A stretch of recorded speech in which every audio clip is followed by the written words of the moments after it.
tidak ingin kamu terluka sedikit pun. Termasuk tubuh dan pikiran. Bibir pengawal wanita itu memutih. Dia melotot padamu dengan ganas. Mengejar kursi roda dan pergi dengan langkah besar. Bahkan tidak memberimu kesempatan untuk menjelaskan. Kecewa, kamu segera ingin mengejarnya. Namun, pada saat ini, celanamu ditarik oleh Liu Ruyan. Acuan, jangan pergi. Bahkan jika aku memohon padamu. Jangan tinggalkan aku. Kamu tidak bisa menahannya lagi. Menampar wajah Liu Ruyan dengan keras. Putri dari keluarga Liu yang terhormat. Bahkan lebih proaktif dan menjijikan daripada wanita bayaran. Kamu benar-benar kotor. Kamu menatap Liu Ruyan dengan dingin dan tanpa ampun. Lalu pergi dengan tegas. Liu Ruyan menutupi wajahnya. Dia melihat punggungmu yang pergi. Berbaring di lantai yang dingin dengan terpelintir. Menangis dengan sedih. Saat kamu mengejar keluar kamar. Chu Ziyi sudah turun dengan lift. Sial, kamu tidak bisa menahan diri untuk mengutuk. Langsung menuju tangga dan berlari ke bawah. Bahkan jika terengah-engah, kamu tidak berhenti. Saat ini, hanya ada satu pikiran di benakmu. Sama sekali tidak boleh membiarkan Chu Ziyi salah paham. Sementara Chu Ziyi berada di dalam lift. Dia melihat angka-angka terus menurun. Jari-jari dan seluruh tubuhnya memancarkan hawa dingin. Rasa sakit di hatinya tak terlukiskan. Kepalanya terasa seperti akan pecah. Dia menggertakkan giginya seperti menyiksa diri sendiri. Cincin di tangannya terkepal erat. Darah mengalir di telapak tangannya. Setetes demi setetes jatuh ke lantai. Tapi Chu Ziyi seolah-olah tidak merasakan apa-apa. Di akhir tahun ada emosi yang mengerikan. Pengawal wanita itu merasa sangat kasihan. Tidak bisa menahan diri untuk berbisik dan membujuk Nona. Mengapa Anda melakukan ini? Dengan status Anda, mengapa harus merendahkan diri seperti ini? Karena bajingan ini tidak memiliki Anda di hatinya. Maka kata-kata selanjutnya tidak menunggu untuk selesai. Diinterupsi oleh Chu Ziyi. Diam. Ini adalah suara rendah yang hampir histeris. Pengawal wanita itu meludah dalam hatinya. Dengan cepat menutup mulutnya. Mata Chu Ziyi dipenuhi dengan darah. Seluruh orang itu seperti wanita yang merangkak keluar dari neraka. Seperti dewa pembunuh. Dia hanya berdiri tanpa henti. Berusaha menekan emosinya. Ingin menahan keinginan obsesif yang tidak wajar itu. Kemudian wanita yang menutup matanya itu. Seolah-olah kehilangan seluruh dunia. Segera setelah itu, dia berkata dengan sedih dan rendah hati, pulang. Kembali ke Kyoto, aku tidak ingin menyakitinya. Tidak bisa, baru saja. Chu Ziyi melihatmu dan Liu Ruyan. Di Hotel Shasian. Adegan bersiap untuk bermain kartu. Segera mencengkeram leher Liu Ruyan. Dia menekan amarah di hatinya. Menjaga kewarasan yang tersisa dan melihatmu. Tapi pada akhirnya dia tidak tega melihatmu sedih. Melepaskan tangannya dan memilih untuk pergi. Tepat ketika pengawal wanita itu mendorong Chu Ziyi ke dalam mobil. Bersiap untuk pergi. Tiba-tiba sebuah tangan meraih pintu mobil. Seketika hati Chu Ziyi bergetar. Sementara kamu tidak peduli dengan napas yang terengah-engah. Menekan detak jantung yang hampir melompat keluar dan berkata, istri. Dengarkan penjelasanku. Aku dan Liu Ruyan sama sekali tidak melakukan apapun. Aku tidak menunggu kamu menjelaskan situasinya. Pengawal wanita itu berteriak padamu dengan marah, cukup. Ji Chuan, bisakah aku mohon untuk membiarkan wanita saya pergi? Lihat bagaimana dia terluka. Kamu benar-benar terlalu kejam. Bahkan sampai saat ini. Masih bermain kartu dengan Liu Ruyan di hotel. Kamu tidak akan mengatakan bahwa kamu dijebak, kan? Melihat Chu Ziyi yang selalu menundukkan kepalanya. Hati terasa seperti meneteskan darah. Diriku selalu menyakitinya secara tidak sengaja. Kemudian kamu berkata dengan tulus, istri. Percayalah padaku, oke? Akhirnya Chu Ziyi perlahan mengangkat kepalanya. Sepasang mata merah kosong dan tanpa ekspresi. Wajahnya yang dingin tiba-tiba menjadi lebih sedikit liar dan menghantui. Bagaimana kamu bisa membuatku percaya ketika aku melihatnya dengan mata kepala sendiri? Pergilah, aku tidak ingin menyakitimu. Jika menyakitiku bisa membuatmu tetap sadar dan mendengarkanku menjelaskan. Maka lakukanlah. Setelah mengatakan itu, kamu juga mendekatkan kepalamu padanya. Namun, kata-kata ini memaksa Chu Ziyi ke titik nol. Binatang buas di hatinya benar-benar terbangun. Seketika emosi dan akalnya langsung runtuh. Tiba-tiba mengulurkan tangan dan mencengkeram lehermu. Tanya Ji Chuan word menurut word. Apa kamu pikir aku tidak berani? Aku akan memberikan apapun yang kamu inginkan. Jangan dimanja dan sombong. Berbohong padaku berulang kali. Chu Ziyi mengencangkan tangannya dengan mata merah. Seketika wajahmu menjadi pucat. Seolah-olah kamu adalah mangsa dewa kematian. Tapi kamu tidak melawan. Hanya menatap Chu Zi dengan lembut. Di matanya. Hanya perlu sedikit kekuatan di tangannya. Bisa mematahkan lehermu. Dan kamu akan bisa tinggal di sisinya selamanya. Tidak akan terlibat dengan wanita lain. Cahaya merah berkedip di matanya. Merasakan arteri. Tapi pada akhirnya memilih untuk melepaskannya. Kemudian dia menggigit lehermu dengan ganas. Namun gigitan ini tidak memberikan tekanan sama sekali. Bau darah langsung menyeruak. Sakitnya membuatmu menarik napas dingin. Namun demikian, kau masih mengulurkan tangan. Dengan lembut membelai kepala Chu Zi, istriku. Percayalah padaku. Aku tidak mengkhianatimu. Ini semua adalah jebakan Liu Ruyan.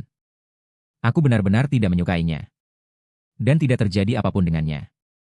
Mendengar kata-kata ini, berbagai emosi berkecamuk di mata Chu Zi. Akhirnya disembunyikan jauh di lubuk hatinya. Setelah akalnya pulih sedikit. Mengangkat tangan. Dengan sedih membelai deretan bekas gigitan yang berdarah itu. Dia menundukkan matanya. Agak mencela diri sendiri. Tapi juga sangat keras kepala dan rendah diri yang tidak wajar. Sulit dikatakan, tidak perlu dijelaskan lagi. Jangan tinggalkan aku. Aku tidak peduli.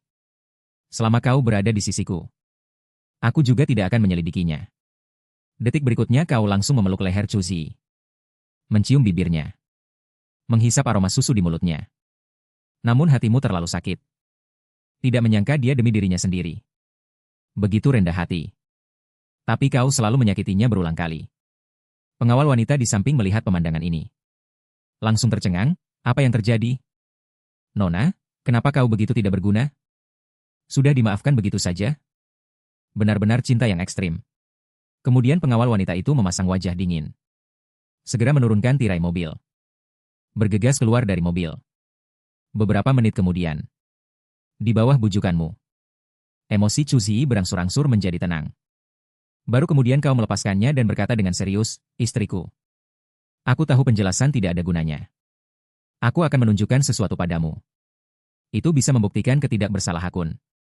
Setelah mengatakan itu, kau membuka pintu mobil. Dan bertanya kepada pengawal wanita di luar mobil. Apa ada laptop? Pengawal wanita itu memutar matanya. Meskipun sedikit bingung. Tapi tetap mengeluarkan sebuah catatan dari dalam mobil. Ini adalah tempat Chu Zi sesekali bekerja di dalam mobil. Jadi sengaja diletakkan di sana. Setelah kau menerimanya, kau dengan cepat mengetik di laptop. Kode terus berkedip di layar. Tatapan pengawal wanita di samping langsung berubah. Nona, dia ternyata memiliki keterampilan peretasan. Di kehidupan sebelumnya, dia dijebak oleh Jiboda berkali-kali. Tidak ada bukti. Dan di kehidupan ini, aku sudah bersiap. Sengaja belajar keras keterampilan peretasan hanya untuk membalas dendam. Tepat pada saat ini. Sebuah jendela pemantauan real-time muncul secara otomatis di layar. Saat melihat Liu Ruyan, cahaya mata Chu Zi tanpa sadar menjadi dingin. Samar-samar ada niat membunuh yang mengalir di matanya.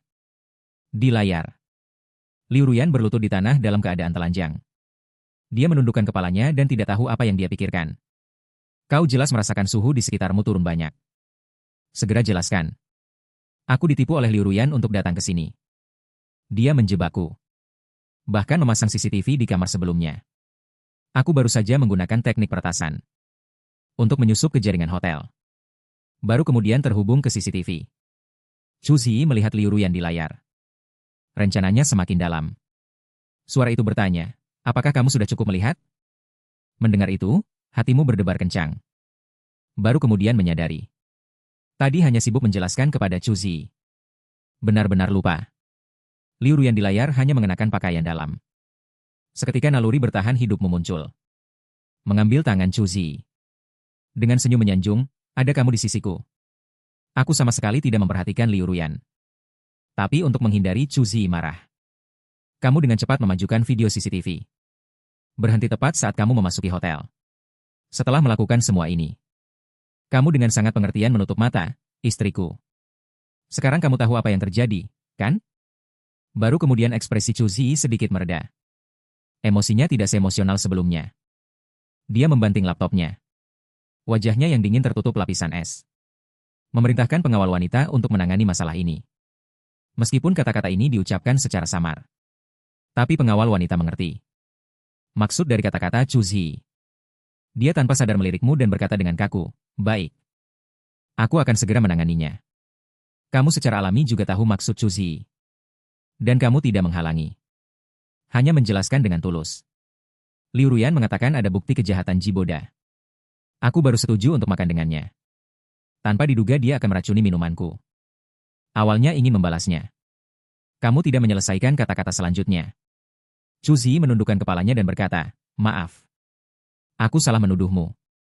Mendengar itu, kamu dengan cepat meraih tangan Chu Zi. Aku yang minta maaf, istriku. Ini semua salahku karena terlalu bodoh. Salah menebak.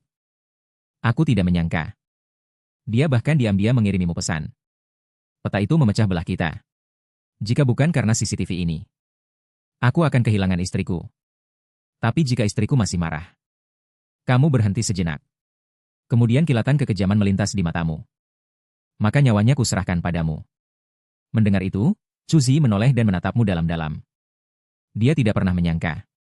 Kamu akan mengatakan itu. Kemudian dia sedikit bersandar. Bersandar di bahumu. Menutup mata dan melepaskan semua pertahanan. Acuan, aku akan mencoba mempercayaimu. Tapi ingat sedetik kemudian. Chu Zi perlahan membuka matanya. Emosi kompleks bergejolak di mata indahnya. Aku tidak akan tertipu dua kali.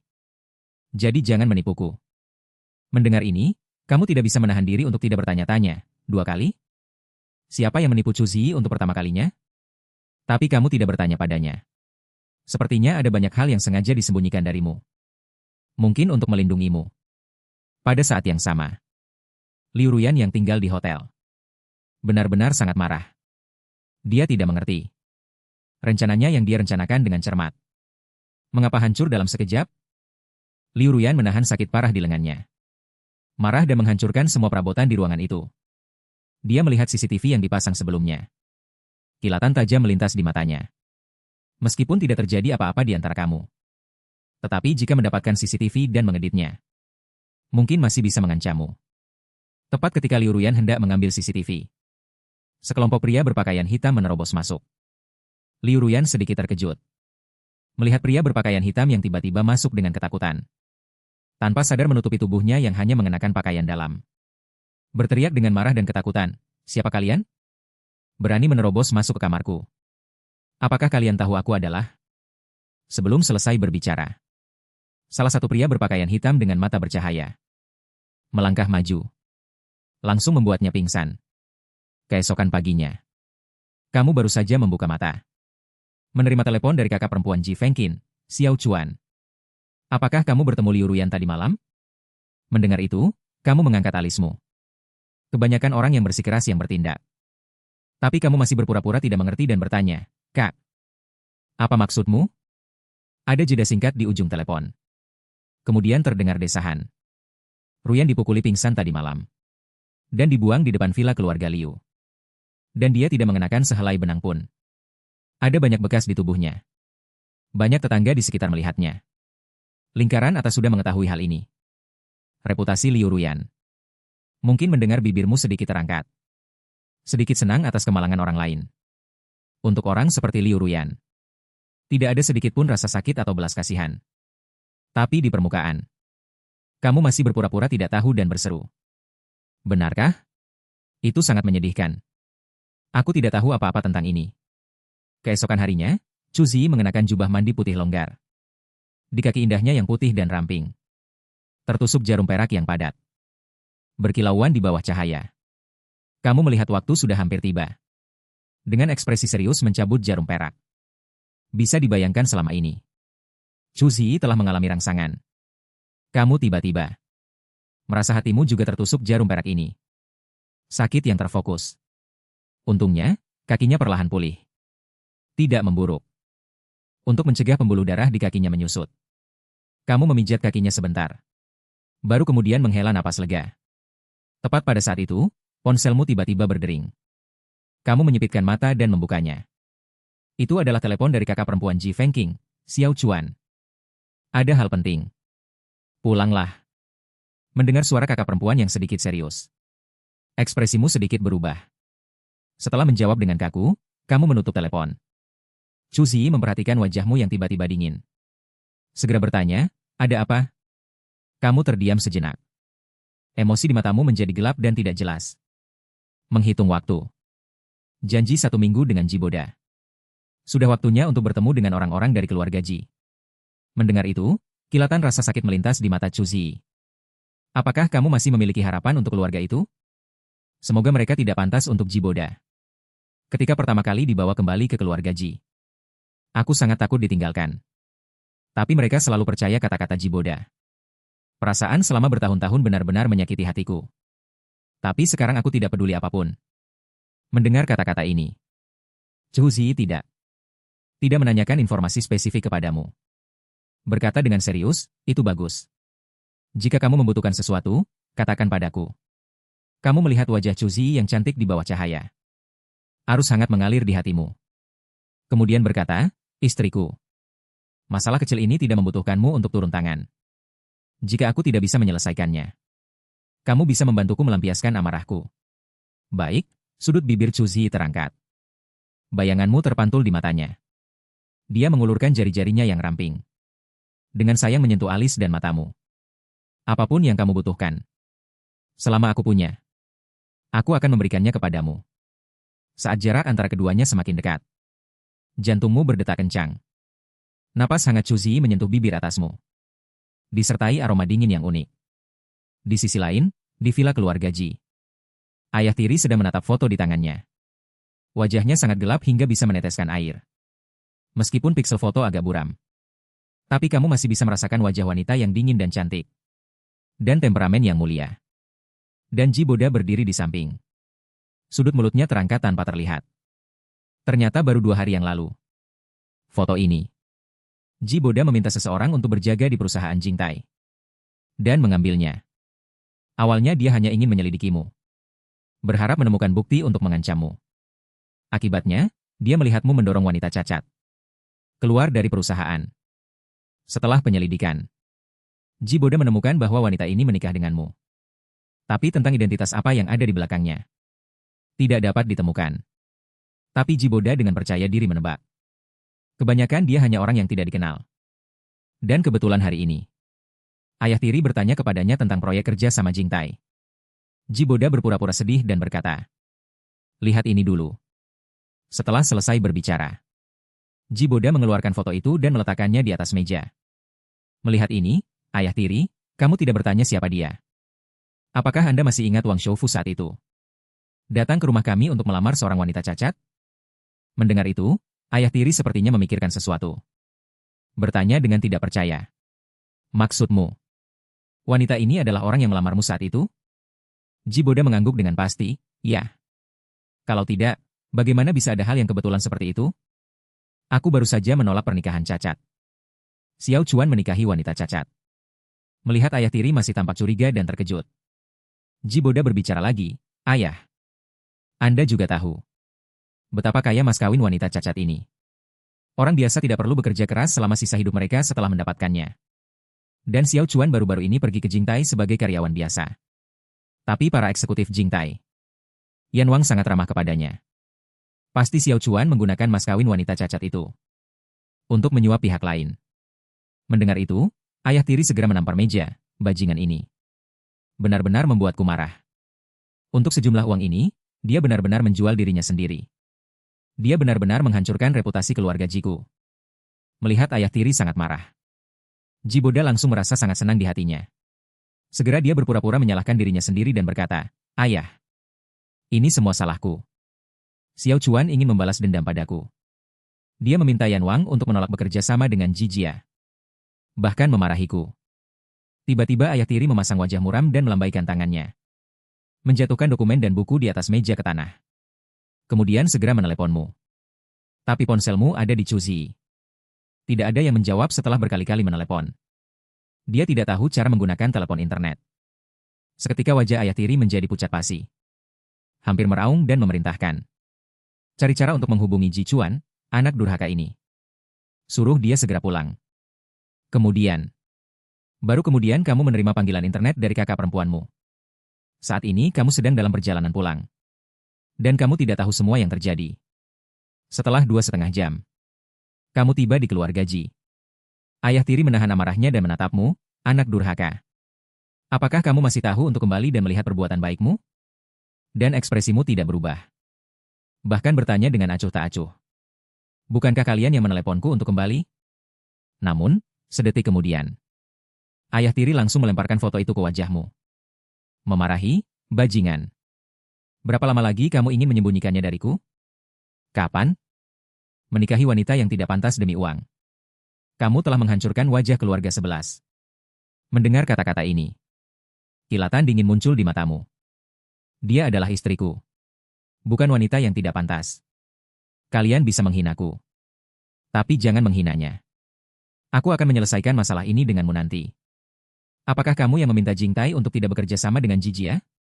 Amarah ayah tiri sudah membakar tenggorokannya. Bertanya kepadamu dengan suara rendah. Mendengar itu, kamu menjawab dengan ringan. Aku memang bertemu dengan orang-orang dari proyek Jingtai. Tapi sebelum kamu selesai berbicara, ayah tiri tidak bisa menahannya lagi. Dia mengambil cangkir di atas meja dan melemparkannya ke kepalamu. Cangkir kaca pecah berkeping-keping di belakangmu. Meskipun kamu menoleh untuk melihat, menghindari cangkir teh yang terbang. Tapi 4 potong pecahan kaca menggores wajahmu dan meninggalkan bekas darah. Ayah tiri dengan ringan mengangkat wajahnya. Pembuluh darah merah muncul di bola matanya. Menatapmu dengan ganas, Ji Chuan. Mengapa kamu ingin merusak? Suara Ji Jia sejak Boda kembali. Kamu selalu menentangnya di mana-mana. Apakah kamu sangat membencinya? Namun, kamu membiarkan tetesan darah mengalir di pipimu. Dengan senyum jahat di wajahmu. Kemudian perlahan berkata, Ji Boda. Apakah kamu masih ingat janji 1 minggu antara aku dan kamu? Tiba-tiba Ji Boda merasa hatinya berdebar-debar. Meskipun semuanya sesuai dengan harapannya. Tapi aku tidak tahu mengapa. Penampilanmu selalu membuatnya merasa tidak yakin. Kakak perempuan mendengar kata-katamu. Dengan tajam menangkap kata kunci. Anda tidak bertanya tentang janji 1 minggu. Tentu saja Ji Boda menjual rahasia keluarga Ji. Aku menyimpan rahasia untuknya. Janji yang dibuat khusus untuk ini. Detik berikutnya Ji Boda tersedak. Berlutut di tanah dengan bunyi gedebuk. Menatap ayah tiri dengan wajah penuh penyesalan. Aku telah mengecewakan harapanmu. Memang aku yang membocorkan rahasia keluarga Ji. Mendengar itu, ayah tiri menunggu dengan cemas. Tapi melihat penampilan Ji Boda yang rapuh dan menyakitkan, pada akhirnya masih menekan amarahnya. Chen Sheng berkata, apa yang sebenarnya terjadi? Mengapa kamu tidak memberitahuku sebelumnya? Kemudian Ji Boda menarik napas. Dengan ekspresi sedih, ayah. Ini semua karena Xiao Chuan iri padaku karena kamu menggunakan aku kembali. Dia mulai berpura-pura menyedihkan dan memintaku untuk meminjamkan uang kepadanya. Kemudian aku tidak bisa memberinya lagi. Dia memintaku untuk meminjam uang dari rentenir. Namun, dia segera tidak puas dengan rentenir. Bahkan memaksaku untuk mencuri rahasia perusahaan. Sampai di sini. Ji Boda berpura-pura mengumpulkan keberanian. Berkata kepadamu dengan wajah sedih dan marah, Xiao Chuan. Kelemahan dan memanjaku telah menyakitimu. Aku takut ayah dan kakak perempuan akan kecewa padamu dan merasa sakit. Jadi aku mundur selangkah demi selangkah. Sekarang aku harus mengatakan yang sebenarnya. Kemudian Ji Boda menyeka air matanya. Mengeluarkan perekam suara dari sakunya. Ini adalah Xiao Chuan yang meminta seseorang untuk mengancam dan memukuli 50. Aku diam-diam merekamnya. Kemudian, Ji Boda berada di bawah tatapan gugup semua orang. Menekan tombol putar. Bajingan. Bos kami menyuruhmu untuk mengeluarkan rahasia keluarga Ji. Kamu tidak mendengarkan, kan? Percaya atau tidak, aku akan membunuhmu. Kamu juga pantas bersaing dengan bos kami, Ji Chuan, untuk posisi. Tuan muda keluarga Ji adalah miliknya. Di masa depan, tunjukkan sedikit penglihatan dan jangan berkeliaran di depannya. Kata-kata yang tajam dan kejam mengalir keluar dari perekam suara. Samar-samar kamu masih bisa mendengar suara Ji Boda yang kesakitan. Ji Chuan yang bajingan. Apa yang ingin kamu katakan sekarang? Ayah tiri menarik lehernya dan menanyaimu. Wajahnya dipenuhi dengan penyesalan dan kesedihan. Ibu tiri bahkan lebih. Memeluk Ji Boda dengan air mata berlinang. Berkata dengan sedih, anakku, kamu menderita. Mengapa kamu tidak memberitahu ibu lebih awal? Aku bilang hari kamu pergi ke Jingtai untuk bernegosiasi. Mengapa ada luka di wajahmu? Kamu berbohong padaku bahwa kamu jatuh. Dan Ji Boda menggigit bibirnya dan tidak menjelaskan. Dengan wajah sedih berkata, ayah. Kebocoran energi dan upaya itu semua salahku. Salahkan aku. Ayah tiri merasakan sakit di hatinya. Suaranya melembut, anakku. Ini bukan salahmu. Jangan khawatir, aku akan membuat keputusan untukmu. Kemudian dia berbalik. Wajahnya sedingin es, Ji Chuan. Kamu telah tinggal di keluarga Ji selama lebih dari 20 tahun. Aku selalu berpikir aku bisa membesarkanmu dengan baik. Tapi aku tidak menyangka. Komentar yang dilihat ibumu secara online ditujukan kepada. Gen yang buruk adalah gen yang buruk. Tidak bisa diubah. 4 kakak perempuan, kamu pernah membantu mereka. Saat ini, mereka semua memohon kepada ayah. Menunjukkan apakah ada kesalahpahaman. Namun, ayah tiri meninggikan suaranya dan berteriak, cukup. Kalian semua diam. Ji Boda adalah adik laki-lakimu yang sebenarnya. Lihat kalian semua. Semua berbicara untuk orang yang berdarah dingin dan tidak berperasaan ini. Apakah kalian masih putri keluarga Jiku? Siapapun yang berbicara untuk Ji Chuan tidak akan memiliki ayah sepertiku. Begitu kata-kata ini diucapkan. Para suster keluarga Ji tidak berani bersuara. Dan Ji Boda berdiri di belakang ayah tiri. Kilatan emas tersembunyi melintas di matanya. Dalam hatinya, dia berpikir bahwa dia pasti akan menang. Bahkan jika kamu menunjukkan rekamannya sekarang. Ayah tiri tidak akan mempercayaimu. Apalagi ada rekaman palsu yang dapat mengganggu penilaian ayah tiri. Sekarang semua lumpur dilemparkan kepadamu. Dasar kau sampah. Bahkan jika Yang Zi memiliki 100 mulut, dia tidak akan bisa menjelaskannya. Memikirkan hal ini, Ji Boda mencibir. Namun, senyum licik yang sama terlukis di bibirmu. Melihat Ji Boda dan bertanya, katakan saja. Apa yang kamu inginkan? Ji Boda berpura-pura kesulitan dan berkata, Xiao Chuan. Jangan salahkan aku karena kejam. Kamu sudah dewasa dan harus bertanggung jawab sendiri. Pertama, kamu harus meminta maaf padaku. Dan juga, kamu memaksaku sebelumnya. Membuatku berutang rentenir yang sangat besar. Termasuk kontrak dengan Jingtai dan lainnya. Aku sudah menghitung kasar. Kerugiannya setidaknya 300 juta arus kas. Kamu harus mengembalikannya padaku. Mendengar ini, kamu tidak bisa menahannya lagi. Seperti mendengar lelucon besar. Tertawa terbahak-bahak. Ayah tiri memotong dengan wajah dingin, apa yang kamu tertawakan? Ini yang kamu hutangkan pada Boda. Kamu harus menggantinya. Melihat Ji Boda yang menyutradarai dan berakting sendiri dari awal hingga akhir. Kamu tersenyum dan bertepuk tangan. Lalu menatapnya dengan ringan, Ji Boda.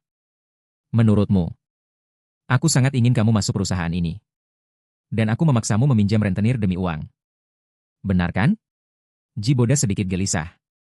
Dia takut kamu menjebaknya dengan kata-kata. Kamu tidak menjawab. Akhirnya, ayah tiri mencibir dengan tidak sabar. Kalau tidak, bukankah kamu ingin mengusir Boda? Bukankah itu demi uang dan hak waris keluarga Ji? Mendengar ini, kamu sedikit mengangkat matamu. Dengan tatapan jijik yang kental. Lalu mengejek di depan semua orang di keluarga Ji. Kalau begitu, kamu benar-benar melebih-lebihkan aset keluarga Ji. Aku sama sekali tidak tertarik pada uang dan kekuasaan keluarga Ji. Karena aku adalah presiden perusahaan Jingtai. Dengan identitas dan posisiku saat ini, jika aku benar-benar ingin menghancurkan keluarga Ji, itu hanya masalah satu kalimat. Begitu kata-kata ini keluar, semua orang di tempat itu langsung terpana. Kamu tidak peduli dengan reaksi semua orang. Mengeluarkan laptop yang sudah disiapkan sebelumnya. Dan sepiring dokumen rahasia dan foto.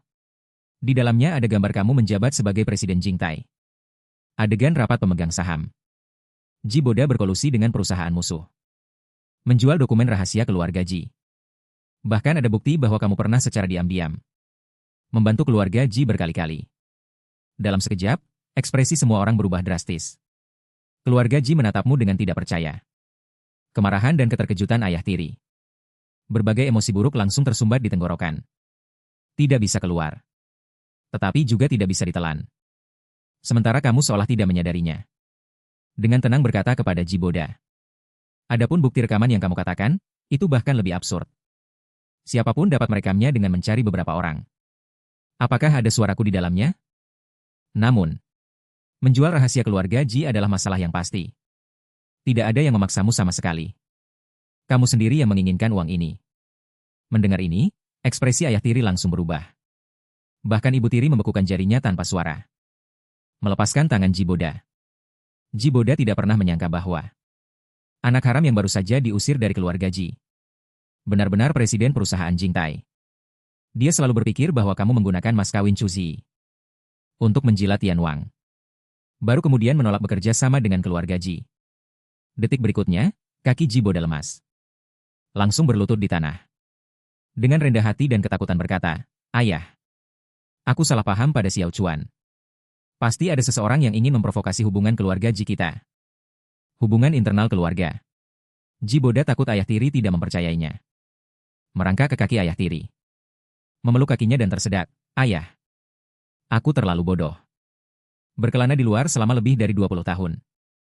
Tidak belajar apapun. Bahkan tidak menyelesaikan 2 tahun sekolah menengah pertama.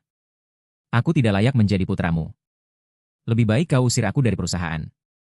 Biarkan Xiao Chuan kembali ke perusahaan." Awalnya ayah tiri tampak curiga. Tetapi melihat Ji Boda yang tampak sangat kesakitan, hatinya melunak lagi. Dia menarik Ji Boda berdiri, "Kamu adalah anakku. Bagaimana aku bisa menyalahkanmu? Ada ayah di sini. Dan kamu sudah menduga adegan ini." Menatap mereka dengan ekspresi mengejek. Hanya mendengar ayah tiri berdeham. Mengalihkan topik pembicaraan, sepertinya ini salah paham. Wajar jika Boda tidak mengerti karena dia berkelana di luar. Semuanya akan baik-baik saja setelah dijelaskan. Selama ini, pembatalan kontrak Jingtai telah menyebabkan perusahaan kehilangan banyak. Dan masalah rentenir Boda belum terselesaikan. Lebih baik kau, Ji Fengqing, tidak tahan lagi. Dia berkata dengan canggung, "Ayah, tidakkah kau merasa terlalu bias? Apa hubungannya ini dengan Xiao Chuan?" Tetapi ayah tiri melambaikan tangannya dengan tidak setuju. "Kita semua adalah keluarga. Yang terpenting sekarang adalah membantu. Membantu Boda mengatasi kesulitan. Apalagi Xiao Chuan bukan orang yang picik." Melihat ayah tiri yang begitu memihak Ji Boda, "Kamu mencibir dalam hati, ketika kamu membutuhkan uang. Kita menjadi keluarga lagi. Jika aku menolak, aku akan menjadi orang yang picik. Tetapi kamu tidak peduli lagi sekarang." Lalu kamu menjawab dengan kejam dan tidak berperasaan, "Aku sudah diusir dari keluarga Ji. Hutang kalian. Apa hubungannya denganku? Xiao Chuan, kita adalah keluarga. Sekarang kakakmu dalam kesulitan. Tetapi kamu tidak peduli. Apakah kamu sama sekali tidak peduli dengan hubungan keluarga?" Ayah tiri mendengar kata-katamu yang tegas. Kelembutan yang baru dipertahankan selama 2 detik hancur lagi. Dan kamu juga tidak sabar untuk berdebat dengan mereka. Mengeluarkan dari tas untuk diserahkan ke kakak ketiga. Adalah obat asma khusus. Dapat menyembuhkan penyakitmu. Gula darah langsung memerah matanya. Menatap adik laki-lakinya di depannya dengan bibir pucat. Namun, dia terkejut menemukan tidak ada harapan akan kerinduan keluarga di matamu. Detik berikutnya, kamu dengan tegas pergi menuju pintu. Ayah tiri memijat pelipisnya dengan sedikit sakit kepala. Menatap sosokmu yang akan menghilang. Ingin membuka mulut untuk mengatakan sesuatu. Tetapi pada akhirnya tidak membuka mulut. Lalu dengan lemah menoleh untuk melihat Ji Boda. "Aku akan memikirkan cara untuk menyelesaikan masalah ini. Sebaiknya kau tidak pergi ke perusahaan baru-baru ini. Beristirahatlah di rumah." Ji Boda membelalakan matanya. Berteriak dengan sedikit enggan, "Ayah, baiklah. Dengarkan pengaturanku." Ayah tiri mengerutkan kening dengan sedikit jengkel. Pada saat yang sama, di villa keluarga Chu, Chu Zi menutup matanya dan bersandar di sofa. Pengawal wanita masuk dengan tergesa-gesa. Melaporkan bahwa Nona keluar dari villa keluarga Ji. Lalu dia menceritakan kejadian di dalam villa. Secara singkat, perlu diketahui bahwa dengan kekuatan keluarga Chu, tanpa diketahui siapapun, ingin mengetahui apa yang terjadi di villa ini, itu terlalu mudah. Setelah Chu Zi mendengar hasilnya, membuka matanya dengan serius. Terutama ketika mendengar pipimu tergores pecahan kaca. Sebuah tatapan dingin terpancar dari mata indahnya. Pengawal wanita memutar matanya dengan sedikit kesal. Ji Boda melakukan begitu banyak hal bodoh. Ayah tiri masih bisa mempercayainya. Aku benar-benar tidak mengerti. Sama-sama anak melakukan kesalahan. Mengapa perlakuannya berbeda seperti ini? Chu Zi melirik pengawal wanita. Menginstruksikan, karena itu, mari kita bantu acuan. Pergi beritahu Paman Wang. Biarkan dia mengundang keluarga Ji untuk menghadiri jamuan makan besok. Katakan bahwa undangan ini untuk kakak perempuan, Ji Fengqing. Tetapi Chu Zi berhenti selama beberapa detik dengan makna yang dalam. Sangat mirip dengan penguasa yang mempermainkan Lo Yi. Tidak perlu menulis namanya di undangan. Lalu, senyum muncul di wajah Chu Zi yang sangat cantik. Seperti orang sai yang menggoda dan menyimpang. Dengan aura kehancuran. Melihat adegan ini, pengawal wanita tidak bisa menahan merinding di punggungnya. Setiap kali Nona tersenyum seperti ini, seseorang akan bernasib buruk. Dia tidak berani menunda. Segera pergi untuk melakukannya. Setelah 1 jam, kamu akhirnya kembali. Melihat Chuzi diam-diam melihat keluar jendela. Tampaknya sedang memikirkan sesuatu. Kamu ingin berjalan di belakangnya dan memeluknya. Tanpa diduga, Chuzi langsung berbalik dan ingin meraih lehermu. Untungnya, dia menyadari penyakitnya tepat waktu dan menarik tangannya. Tetapi kamu berkeringat dingin. Masih berpikir untuk memeluknya dari belakang. Memberi istri kejutan. Akibatnya, kamu memberi dirimu sendiri kejutan. Istri ini baik dalam segala hal. Hanya suka mencekik. Dan niat untuk menangani adalah mendengar isi hatimu. Menundukkan kepala dan berbisik maaf. Melihat adegan ini, tiba-tiba kamu merasa hatimu hampir dilelehkan oleh kelucuannya. Tidak menyangka istri yang selalu dingin akan menundukkan kepala dan meminta maaf dengan malu-malu. Lalu kamu meraih tangannya dan tersenyum. Bodoh. Apa yang kamu minta maaf padaku? Detik berikutnya, senyum bahagia yang langka muncul di wajah Chuzi. Dia dengan lembut membelai wajahmu yang terluka dengan tangannya. Namun, tepat ketika jarak antara kalian berdua semakin dekat. Ketika mulut kalian berdua berjarak 1 mm untuk bersentuhan. Pengawal wanita kembali, Nona. Dia belum selesai berbicara tentang hal yang kau perintahkan. Dia melihat adegan canggung ini. Buru-buru mundur lagi. Sampai setelah 2,5 menit. Chuzi baru memanggil pengawal wanita masuk. Menginstruksikan, pergi ambil barangnya. Tidak lama kemudian, pengawal wanita masuk lagi membawa setelan biru. Kamu memperhatikan bahwa dengan goyangan cahaya dan bayangan, bambu yang disulam dengan benang perak di setelan itu juga berkilauan. Bersinar seolah memiliki kehidupan. Sangat khas. Alis dan mata Chuzi seperti lukisan. Menatapmu dengan samar, apakah kamu menyukainya? Paman Wang akan mengadakan jamuan makan besok. Kenakan ini dan temani aku. Dan kamu menatap setelan ini dengan heran. Tidak sadar. Melihatmu berdiri di tempat yang sama untuk waktu yang lama. Mengapa kamu tidak berbicara? Apakah kamu tidak menyukainya? Jika kamu tidak menyukainya, aku akan meminta mereka untuk melakukannya semalaman. Bukan, aku sangat menyukainya. Aku suka semua yang kau berikan padaku. Kamu melihat wanita di depanmu. Tiba-tiba gelombang kehangatan melonjak di hatimu. Dia selalu begitu berhati-hati di depanmu. Pemanfaatan dan kekejaman Liu Ruyan terhadap dirinya sendiri di kehidupan sebelumnya. Dengan Chuzi yang menganggapmu sebagai nyawanya di kehidupan ini. Membentuk kontras yang tajam. Pengawal wanita melihat kalian berdua yang penuh kasih sayang. Hanya merasa sangat rumit di dalam hatinya. Chuzi yang dulu bijaksana, dingin, kejam, dan tanpa ampun. Membuat seluruh masyarakat kelas atas di ibu kota ketakutan. Bagaimana bisa Chuzi kalah dari seorang anak keluarga Ji yang tidak dikenal? Di sisi lain, semua orang di keluarga Ji yang sedang makan malam. Menerima undangan dari Raja Kaya. Ayah tiri secara alami memperhatikan kegembiraan yang melintas di wajah Ji Fengqin. Dia mengerutkan kening dan bertanya, menerima apa? Ji Fengqin tidak menyembunyikannya. Berkata terus terang. Ini adalah undangan dari Raja Kaya untuk mengundangku menghadiri jamuan makan. Kudengar orang-orang besar di kota-kota terdekat telah berusaha keras untuk mendapatkan undangan. Telah berusaha keras.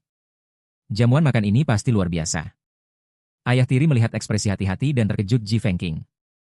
Sebuah kilatan emas melintas di matanya. Lalu dia meletakkan sumpitnya. Dengan samar menginstruksikan, karena ini adalah jamuan makan Raja Kaya. Kalau begitu, jangan pergi. Biarkan Boda pergi. Kata-kata yang tiba-tiba ini membuat senyum Ji Fengqin membeku di wajahnya. Kakak ketiga, Ji Xietang, dengan wajah yang kusut, langsung bangkit dan mendorong kursi. Mengapa? Ini adalah undangan yang dikirim Raja Kaya kepada kakak perempuan. Undangan Ji Boda, apa artinya pergi? Apa yang kau tahu sebagai seorang gadis? Lakukan seperti yang aku katakan. Ayah tiri menegur dengan tidak sabar. Lalu dia menoleh ke Ji Feng. Apakah kau punya pendapat? Tatapan yang keras dan memaksa ini samar-samar juga membawa sedikit warna ancaman. Tiba-tiba membuat hati Ji Fengqin tenggelam ke dasar. Dalam keadaan linglung, dia berkata tanpa emosi, menurut cara yang kau katakan. Mendengar ini, sebuah kilatan kegembiraan tersembunyi melintas di mata Ji Boda. Berpura-pura berkata, kakak ketiga. Jangan salahkan ayah. Salahkan saja aku. Ayah ingin aku mendapatkan lebih banyak sumber daya. Ayah tiri melihat gula darah yang dikirim di samping. Tidak berani langsung membantah. Hanya memutar matanya, aku tidak nafsu makan. Makanlah. Membuang sumpitnya. Dia naik ke atas dengan marah. Sementara ayah tiri tidak terpengaruh. Hanya wajah yang penuh kejutan kebijakan. Boda menginstruksikan Boda. Jamuan makan besok, cobalah segala cara untuk menyenangkan raja kaya. Jika kau bisa mendapatkan dukungannya. Bukan hanya kau. Bahkan seluruh keluarga Ji kita bisa naik ke tingkat berikutnya. Mendengar ini, Ji Boda mengangguk dengan berat. Mata memancarkan cahaya keemasan dan kepastian. Keesokan paginya. Ji Boda berdandan secara khusus, dia melihat ke cermin. Wajahnya menjadi semakin suram. Ji Chuan. Kau menikahi wanita cacat yang tidak berkuasa dan tidak berpengaruh. Tujuanku adalah menikahi putri tunggal raja kaya. Tunggu saja, kau tidak akan pernah bisa mengalahkanku. 2,5 jam kemudian. Jamuan makan mewah di lingkaran kelas atas. Setiap orang yang hadir adalah orang kaya dan berkuasa. Mereka mengobrol di aula yang megah. Sementara Ji Boda berdiri di samping dengan sedikit canggung. Dalam hatinya dia mengagumi bahwa ini memancarkan uang dan kekuasaan. Rasa kekuatan. Tiba-tiba. Percakapan di kejauhan menarik perhatiannya. Ku dengar. Nona Chu akan hadir malam ini. Jika itu benar, maka perjalanan ini akan sangat berharga. Aku juga mendapat berita ini. Jadi aku datang jauh-jauh ke kota Kunpun ini. Dan mendengarkan dengan bingung di samping. Bukankah hari ini jamuan makan yang diadakan oleh Raja Kaya? Mengapa semua orang membicarakan Nona Chu ini? Lalu dia dengan berani masuk ke kerumunan.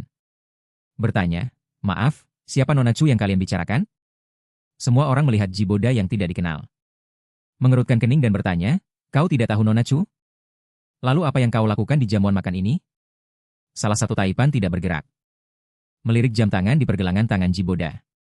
Mendengus dengan sedikit jijik. Tidak heran kau tidak tahu identitas Nona Chu.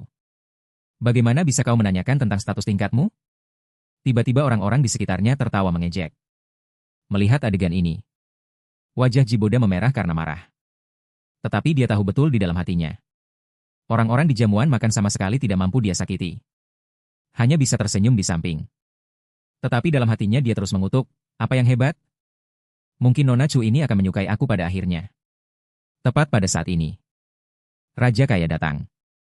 Dia mengambil inisiatif untuk menjabat tangan Ji Boda. Berkata dengan sedikit bersemangat, Tuan Muda Ji. Mengapa kau tidak memberitahuku sebelumnya kalau kau datang? Aku akan menjemputmu secara pribadi. Aku sibuk dengan jamuan makan selama 2 hari ini. Paling bisa datang sendiri untuk mengirimkan undangan ke tanganmu. Tuan Muda Ji, jangan keberatan. Kata-kata yang tiba-tiba ini membuat Ji Boda terpana. Sikap Raja Kaya ini. Mengapa lebih antusias daripada dirinya sendiri? Sebelum Ji Boda bisa mengerti. Raja Kaya melihat sekeliling. Bertanya dengan sedikit malu, di mana Nona? Mengapa dia tidak datang bersamamu, Nona? Ji Boda mengulangi dengan bingung. Wang Shoufu segera menunjukkan ekspresi mengerti. Aku mengerti. Nona tidak suka orang lain menanyakan keberadaannya. Kita tidak akan bertanya. Orang-orang di sekitar melihat Wang Shoufu. Begitu antusias terhadap pria yang tidak dikenal ini. Untuk sementara waktu sangat berbeda. Berbondong-bondong datang dan bertanya dengan bingung, Wang Tua.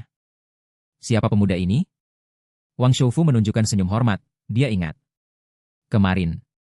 Pengawal wanita mengatakan bahwa Nona dan pengenalan surat nikah telah diterima. Juga biarkan dirinya mengirim undangan ke keluarga Ji. Lalu Raja Kaya meraih lengan Ji Boda. Berpura-pura sangat mengagumi. Memperkenalkan kepada semua orang. Ini adalah kekasih Nona Chu, keluarga Ji. Begitu kata-kata Ji Boda keluar. Seluruh penonton gempar. Terutama beberapa orang yang awalnya menyinggung Ji Boda. Saat ini mereka gemetar ketakutan. Ekspresi wajah mereka selain terkejut adalah penyesalan. Sementara Ji Boda juga linglung. Dia tidak bisa menahan diri untuk bertanya-tanya. Mungkinkah Nona Chu ini benar-benar menyukaiku? Sebelum dia bisa memikirkannya dengan cermat. Beberapa orang yang sebelumnya menyinggung Ji Boda tidak sabar untuk mendekat. Dengan wajah menjilat berkata Xiao Ji. Tadi aku sangat menyinggung. Tolong jangan dimasukkan ke dalam hati. Sambil berkata, dia dengan cepat menyerahkan kartu namanya. Dan juga secara pribadi mengatur makan malam untuk meminta maaf. Agar Ji Boda dapat mempercantik dirinya di depan Nona Chu. Menyelesaikan perselisihan internal. Ji Boda menjadi fokus perhatian orang banyak.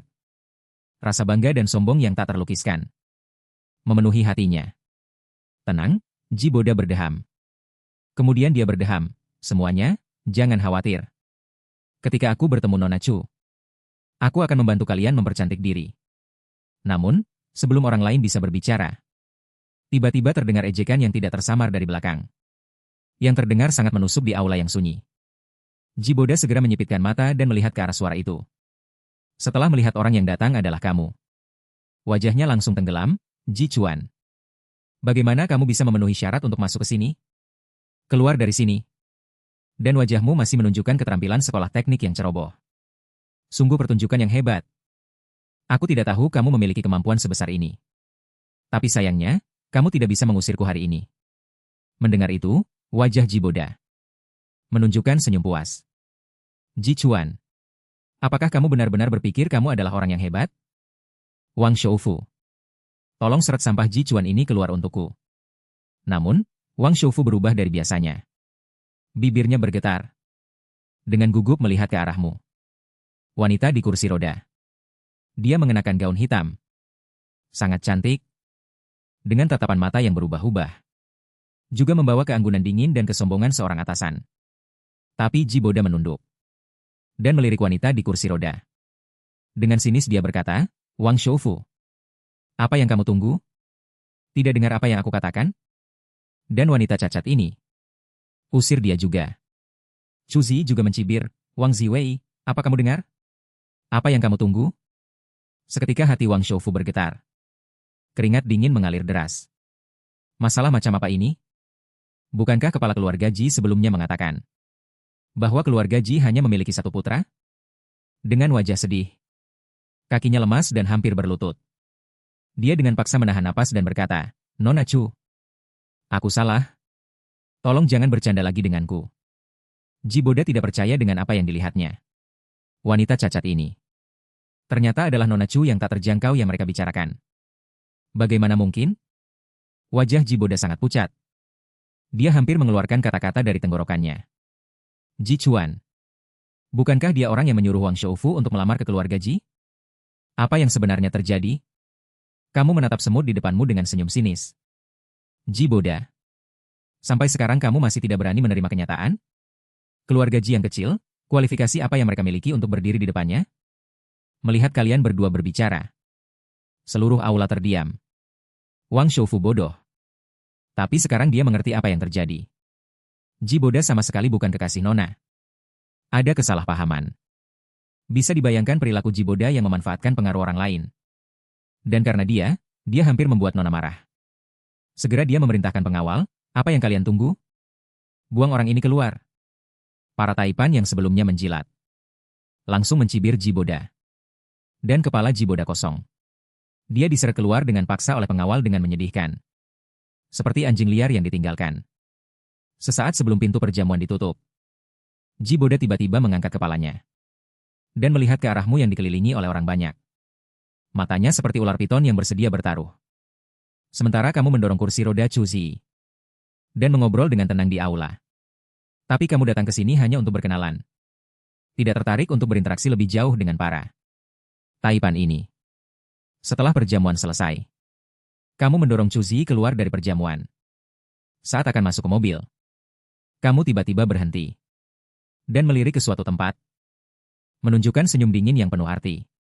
Kemudian dengan lembut berkata kepada Chu Zi, sayang. Tunggu sebentar. Oke. Chu Zi mengangkat matanya dan melihat ke arah sudut tempat kamu menghilang. Mengangkat jarinya ke arah pengawal wanita dan berkata, ikuti dia dan lindungi dia. Pengawal wanita itu melirik Chu Zi dengan tak berdaya. Lalu diam-diam mengikuti. Saat ini, di pintu keluar perjamuan, Jiboda menatap pintu dengan mata merah. Takut kehilangan sosokmu. Di sakunya, ada pisau steak yang dia bawa keluar dari aula. Kenapa kamu begitu tidak rela? Suaramu tiba-tiba terdengar dari belakang. Jiboda tiba-tiba menoleh. Kenapa kamu masih begitu bodoh? Ada dua pintu masuk ke perjamuan kelas atas. Pintu ini adalah pintu masuk biasa. Aku menggunakan pintu masuk khusus. Kamu berdiri di sini menunggu. Tapi kamu tidak akan bisa menungguku. Kamu dengan ringan melirik jerawat Jiboda yang menonjol. Ji Chuan, jari-jari Jiboda menggenggam erat. Seolah-olah ingin meraih sesuatu. Tapi pada akhirnya dia melepaskan apa yang ada di sakunya. Dan mengeluarkan tangannya yang pucat. Apa yang kamu banggakan? Bukankah kamu hanya memiliki Chu Nona yang mendukungmu dari belakang? Ini hanyalah ilusi. Sejujurnya, orang yang disukai Nona Chu sama sekali bukan kamu. Tapi aku. Saat itu, Wang Shoufu menggantikannya untuk melamar ke keluarga Ji. Tapi aku menolaknya. Jadi dia mundur selangkah dan memilihmu, dia sama sekali tidak menyukaimu. Ji Boda seolah-olah telah menemukan pilar spiritual. Berusaha keras mencari alasan untuk kejadian hari ini. Dia awalnya berpikir bahwa Chu Zi hanyalah dermawan kecil Wang Shoufu. Bahkan sebelumnya dengan naif menertawakanmu karena buta. Menghancurkan masa depanmu sendiri dengan menikahi wanita cacat. Tapi dia tidak pernah menyangka bahwa identitas orang itu begitu kuat. Kamu tertawa geli dengan kebodohannya. Pikirkan saja apa yang kamu mau. Bagaimanapun, aku melihat lelucon hari ini. Wajahmu benar-benar berwarna-warni. Sangat indah. Aku sudah memberimu kesempatan sebelumnya untuk mengakui perbuatan jahat itu kepada keluarga Ji. Tapi kamu tidak hanya tidak bertobat, tetapi malah mencoba menjebakku. Tapi tidak apa-apa. Selanjutnya aku akan mengambil semua yang kamu miliki. Sedikit demi sedikit, biarkan keluarga Ji melihatmu selangkah demi selangkah. Hancur dan kehilangan reputasi. Setelah mengatakan itu, kamu pergi tanpa menghiraukan reaksi orang itu. Dan pengawal wanita yang bersembunyi di kegelapan segera menarik pandangannya. Dan berjalan ke arah Chu Zi. Ji Chuan, barang-barang itu seharusnya milikku. Kamu hanyalah anak haram. Jangan harap bisa mengambil semuanya. Ji Boda berteriak ke arah punggungmu. Dengan suara serak. Tapi entah kenapa, Ji Boda benar-benar panik kali ini. Sampai sekarang dia masih berpikir bahwa jika dia tidak membenci kaki Chu Zi yang cacat dan menolak lamarannya, maka orang yang berdiri di bawah lampu sorot hari ini adalah dirinya sendiri. Memikirkan hal ini, Ji Boda benar-benar menjadi gila. Matanya berkilauan dengan niat membunuh yang kuat. Ji Chuan, ini kamu yang memaksaku. Kemudian dia mengeluarkan ponselnya dan menelepon Liu Ruyan. Pada saat yang sama, Liu Ruyan duduk di bangku balkon dengan rambut acak-acakan dan linglung. Sejak skandalnya terungkap, dia menjadi bahan tertawaan masyarakat kelas atas dan menghabiskan hari-harinya dengan air mata. Setelah melihat panggilan telepon dari Ji Boda, dia ragu-ragu sejenak dan kemudian menjawabnya. Ruyan, jika aku memberimu kesempatan, apakah kamu ingin membalas dendam pada Ji Chuan? Kata-kata ini seperti sumbu menyulut semua kebencian yang telah lama terpendam dalam diri Liu Ruyan. Selama ini, di benaknya terus muncul gambaran dirinya dengan bekas luka di sekujur tubuh, telanjang di depan pintu villa. Dan semua ini adalah perbuatanmu. Kemudian, Liu Ruyan tiba-tiba berdiri. Apa yang ingin kamu lakukan? Bagaimana menurutmu? Kamu tidak mungkin masih memiliki fantasi tentangnya, kan? Liu Ruyan meneteskan air mata kesedihan. Wajahnya penuh dengan kebencian dan keengganan. Ji Chuan benar-benar kejam. Setelah bertahun-tahun menjalin hubungan, dia memperlakukanku seperti binatang buas. Menyebabkan reputasiku hancur. Membuatku kehilangan muka. Aku ingin dia berlutut di depanku dan bersujud sampai mati. Apa yang akan kamu lakukan? Mendengar itu, Ji Boda tersenyum sinis, tunggu kabarku. Aku akan memberitahumu bagaimana membuat Ji Chuan menderita lebih buruk daripada kematian. Kembali ke villa keluarga Ji. Wajah Ji Boda dengan kejam. Perlahan berjalan ke atas. Tapi saat melewati kamar kakak ketiganya, Ji Suetang, dia tiba-tiba berhenti. Meskipun ada pintu, dia masih bisa mendengar suaranya samar-samar. Xiao Chuan, aku ingin bertemu denganmu besok. Apa kamu bisa? Dan Ji Boda menyipitkan matanya. Tanpa sadar menahan napas dan mendengarkan dengan seksama. Segera, suara Ji Suetang yang sedikit kecewa terdengar dari dalam. Kamu akan pergi ke kebun binatang besok? Baiklah, kalau begitu sampai jumpa. Kita atur lagi lain waktu. Setelah kata-kata ini diucapkan, tidak ada suara lagi di dalam ruangan. Saat ini, mata Ji Boda berkilauan dengan cahaya keemasan. Diam-diam bergumam, kebun binatang? Ini tempat yang bagus. Aku masih khawatir tidak tahu keberadaan Ji Chuan. Kali ini aku pasti akan menghancurkanmu. Kemudian Ji Boda tertawa sinis. Dan mengirim pesan teks ke Liu Ruyan. Sampai jumpa di kebun binatang besok. Keesokan paginya, kamu mendorong Chu Zi keluar. Dia, agar bisa berkencan denganmu dengan sempurna. Secara khusus memecat para pengawal.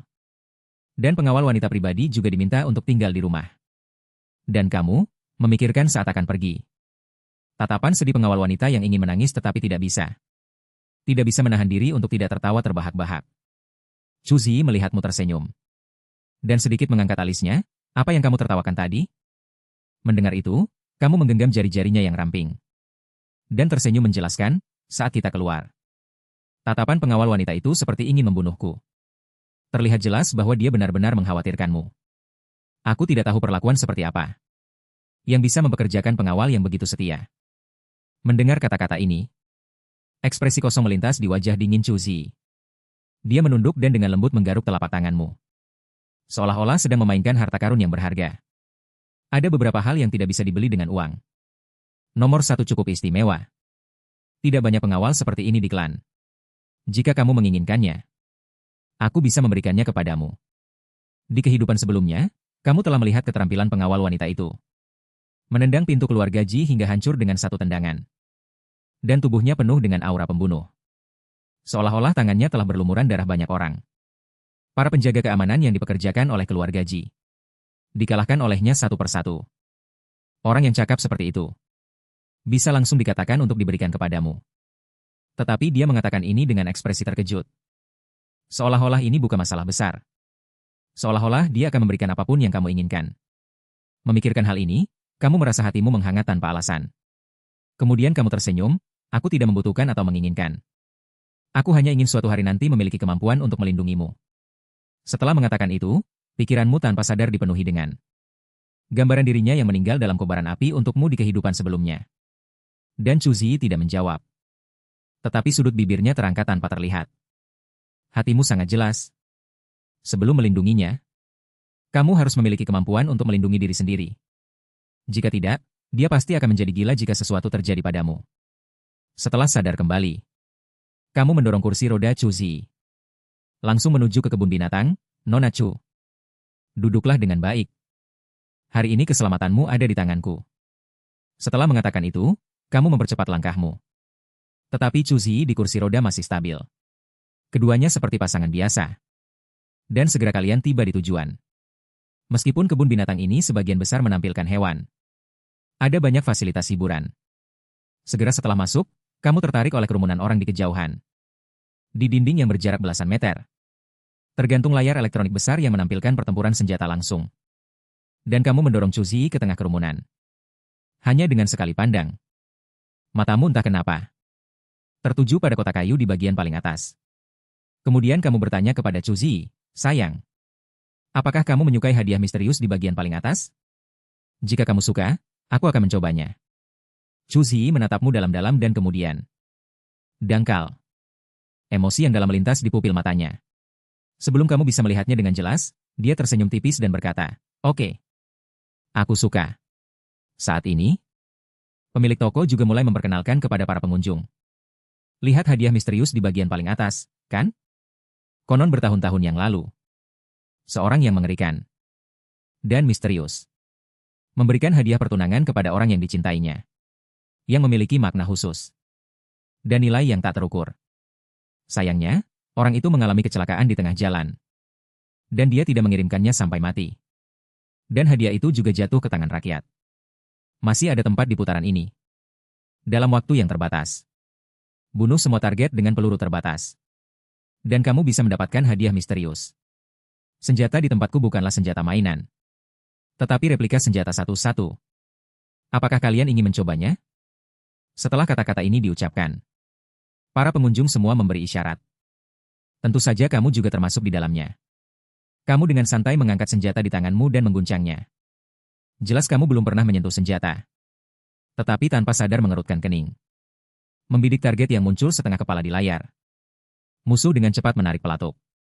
Namun, peluru membelah udara. Dan mengeluarkan suara yang tajam. Gaya tolak yang besar membuat telapak tangan mati rasa. Tetapi sayangnya peluru itu tidak mengenai dirimu. Melihat senjata di tanganmu, kamu selalu merasa ada sesuatu yang salah. Kemudian tanpa sadar berbisik. Senjata replika ini telah disetel. Pelurunya jelas miring. Seketika semua mata tertuju padamu. Meskipun suaramu tidak keras. Tetapi semua orang mulai berteriak. Melihat ini, wajah bos langsung tenggelam. Dia dengan cepat berjalan di depanmu dan tersenyum. Peluru miring? Tuan, Senjataku ini bisa membunuh musuh di medan perang. Dan telah disetujui oleh pihak berwenang. Senjata yang kamu mainkan sebelumnya adalah senjata mainan. Jadi kamu tidak terbiasa, kan? Jangan bicara omong kosong jika kamu tidak bisa menembak dengan tepat. Mendengar itu, kamu mengangkat alismu. Dan ada sedikit ketidaksenangan di hatimu. Kemudian kamu berkata, di dunia senjata replika. Senjata ini harus disebut Tao.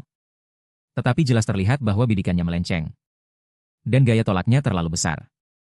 Namun, begitu kamu selesai berbicara, kamu sendiri malah terkejut. Jelas kamu belum pernah menyentuh barang-barang ini. Mengapa kamu bisa mengatakannya begitu saja?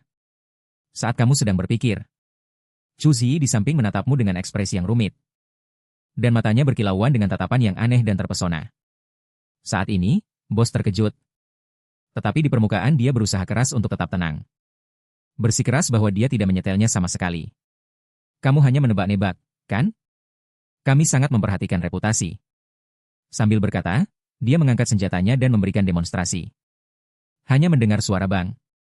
Dan kepala segera meledak. Kemudian, bos melirikmu dengan sedikit puas. Lihat. Jangan belajar membual jika kamu tidak memiliki kemampuan. Jika itu benar-benar disetel. Bagaimana aku bisa menembak dengan begitu akurat? Jika kamu benar-benar kekurangan uang, aku akan menganggap peluru BB yang terbuang tadi sebagai tidak ada. Anggap saja aku memberimu sedekah. Penghinaan terang-terangan ini membuatmu marah. Detik berikutnya kamu mengangkat senjata di tanganmu. Dengan cepat menarik pelatuk, dan dalam sekejap kepala seseorang meledak. Wajah bos sedikit berubah. Belum sempat berbicara. Kepala-kepala orang berjatuhan satu demi satu. Hanya dalam beberapa tarikan napas. Target dalam adegan pertempuran nyata. Musuh sangat takut. M.A. Kaito. Melihat musuh target yang melarikan diri di layar. Ekspresimu tenang tanpa ragu sedikit pun. Seolah terukir dalam otot. Semua musuh di tempat kejadian kepalanya meledak. Tanpa menunggu reaksi wisatawan di sekitarnya. Layar menampilkan dua kata kemenangan besar.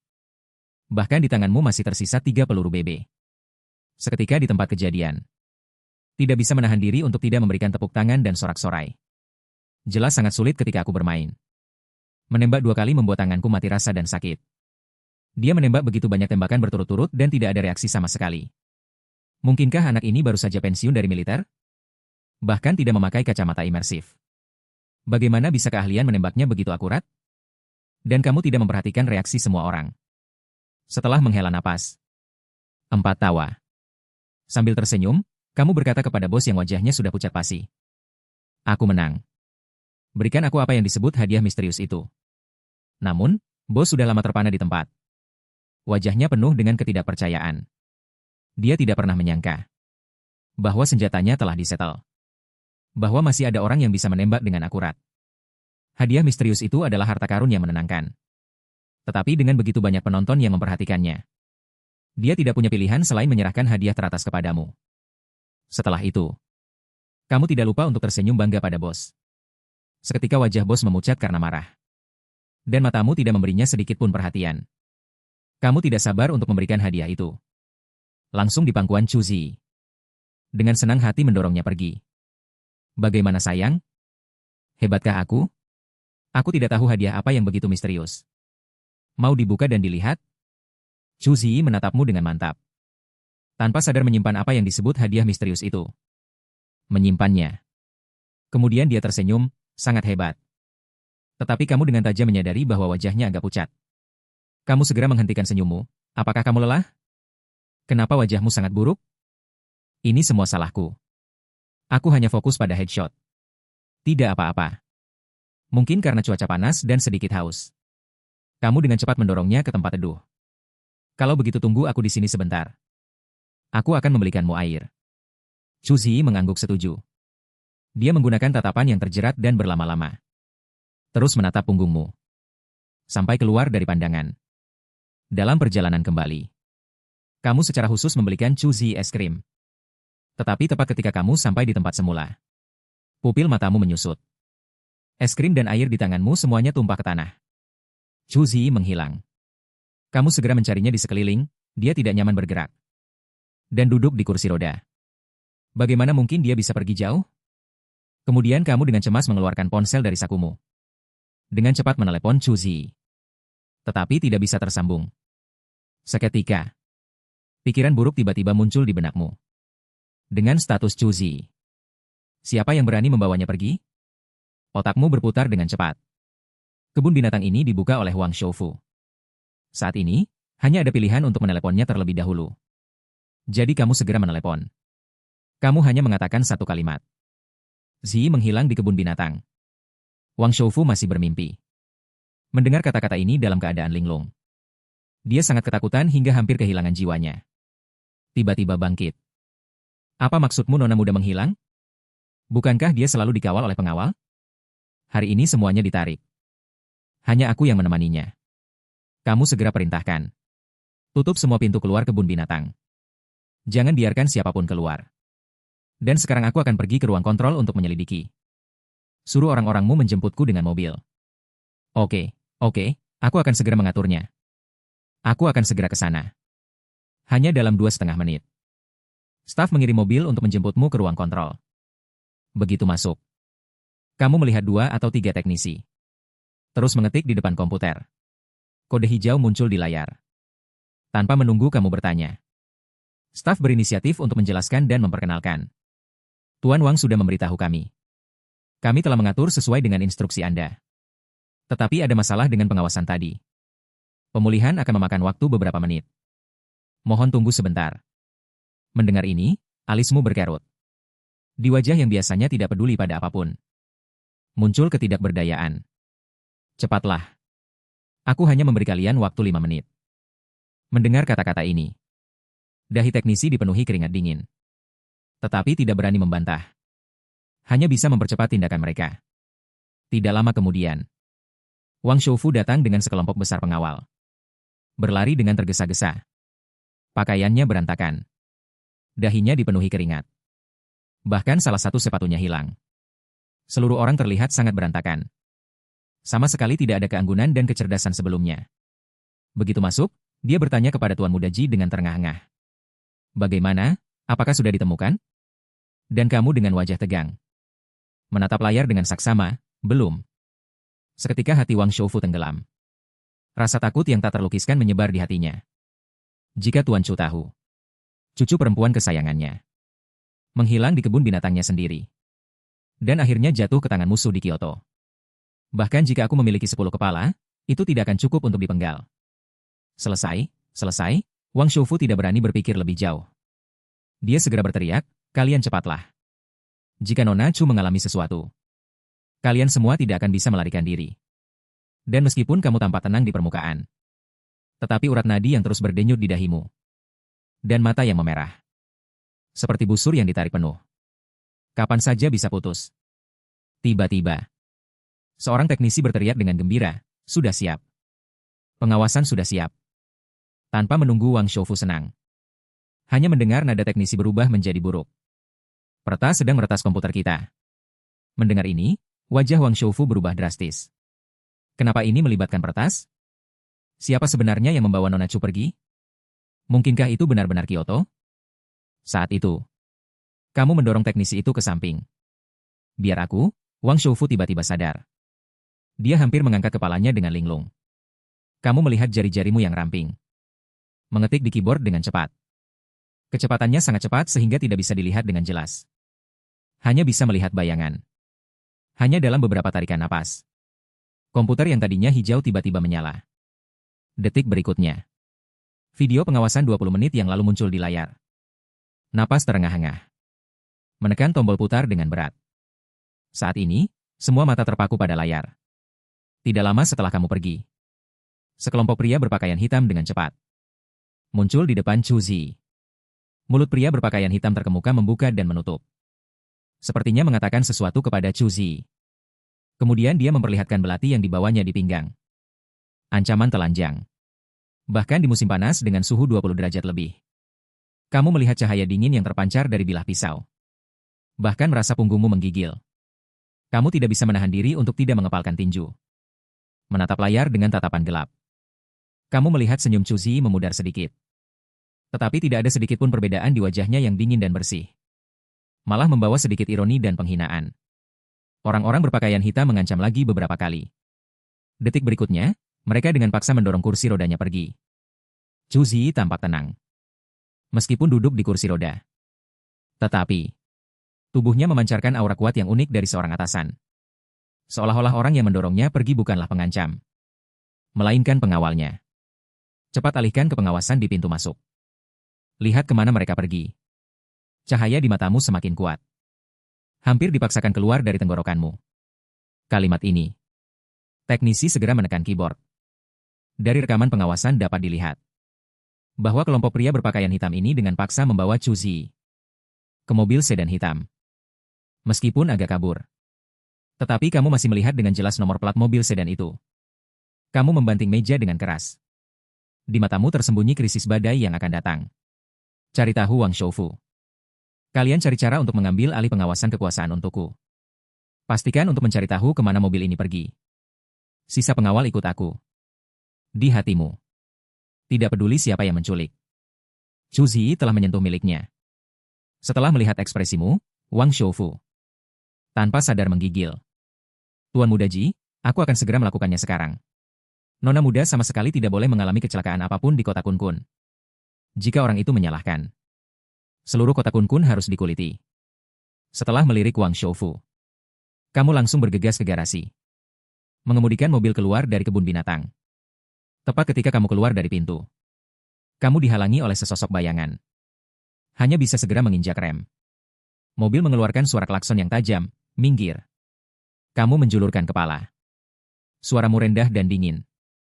Tetapi ketika kamu menjulurkan kepala dan melihat, baru menyadari bahwa orang yang menghalangi mobilmu adalah kakak ketiga. Ji Sutang melirik ke belakangmu. Ada 10 mobil sedan hitam. Seketika merasa sedikit tidak nyaman, Xiao Chuan. Kamu mau pergi kemana? Jika bukan karena mengenali mobilmu, aku akan mengira aku salah mengenali. Cepat minggir, aku ada urusan mendesak. Kamu tidak berminat menjelaskan kepada kakak ketiga. Yang terpenting sekarang adalah menemukan Chu Zi. Tetapi Ji Sutang belum menyadari keanehanmu. Hanya merasa wajahmu dingin dan serius. Sepertinya sedang tidak dalam suasana hati yang baik.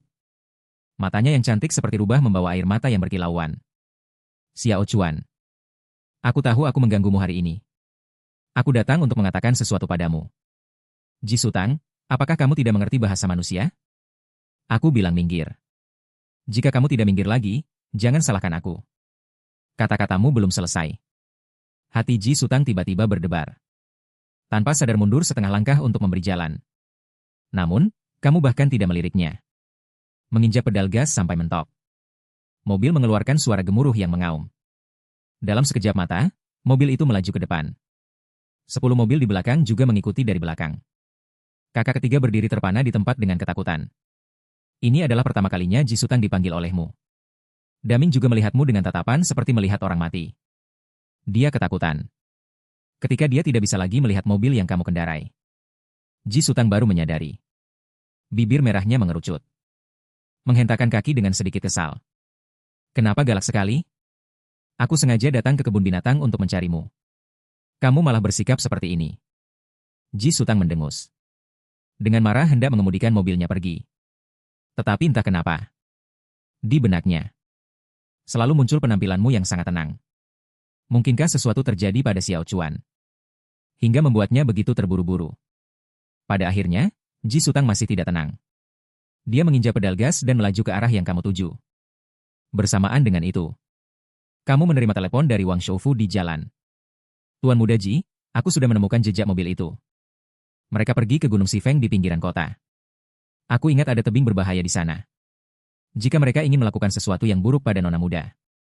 Mendengar kata-kata ini, ekspresimu tidak berubah. Tetapi hatimu bergejolak. Hanya menginjak pedal gas dengan kuat. Kecepatan mobil sudah mencapai maksimum.